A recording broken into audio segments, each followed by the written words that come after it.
stoichiometry students. This is our last video on compound stoichiometry, and we're specifically going to be talking about molecular formulas today. There are 3 steps to writing a molecular formula or to finding it. First step is you find the molar mass of the empirical formula. These 2 capital letter M's here stand for molar mass. And this EF stands for empirical formula. So, molar mass of the empirical formula.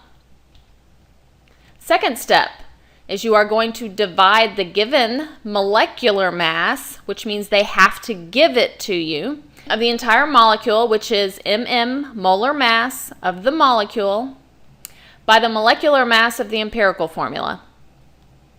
This number gives you the number of EFUs, or empirical formula units. If this doesn't make sense to you, go back and watch the empirical formula video and it'll help you. Third step is you use the whole number result that you just got from step 2 by dividing the molar mass of the molecule divided by the molar mass of the empirical formula. Should give you a whole number. Use that whole number to multiply all of the subscripts in your empirical formula, and then you write the molecular formula. So let's go through an example.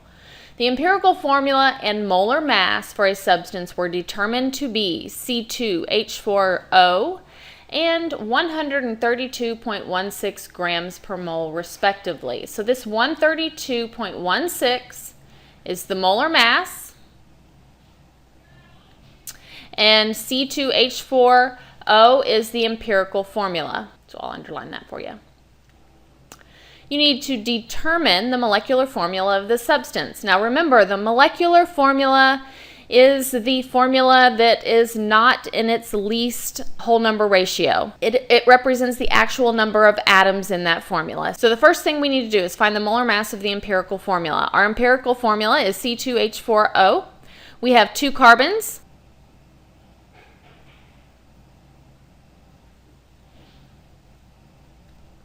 Is going to be 2 times 12.01 because there are 2 carbons and carbon has 12.01 grams per mole atomic mass. And then we're going to add 4 hydrogens. Hydrogen is 1.01 grams per mole. And then we have 1 oxygen, so we're going to add 1 times 16 grams per mole. That is 44.06 grams per mole is the molar mass of the empirical formula of C2H4O. Second step is we divide the molecular mass, which is right here, it was given to us, by the empirical formula mass, which is what we just calculated.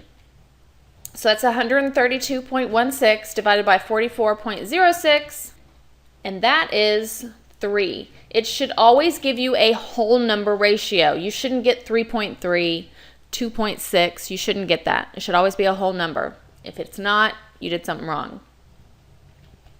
Step 3, we multiply all of the subscripts in our empirical formula, which is C2H4O, by the whole number and write the molecular formula. So 3 times 2 is 6.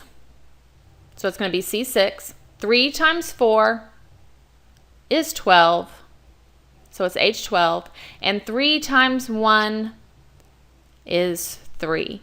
So this is the molecular formula for this compound. Now I'd like for you to pause the video and practice this next problem, and then come back and check your answer.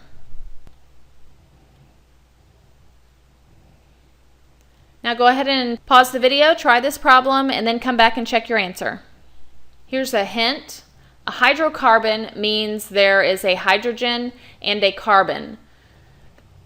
You're going to have to find the empirical formula. It does not give it to you, so you have to find it. And remember, how you do that is you go from percent to mass, and it does give you percent carbon, and you can figure out percent hydrogen because it's just 100 minus the percent carbon. That'll give you percent hydrogen.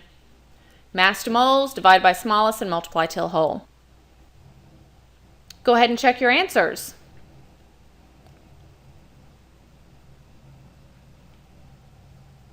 since you've watched all the videos for Unit 8, you need to come up with 2 awesome questions and something that you're having trouble with.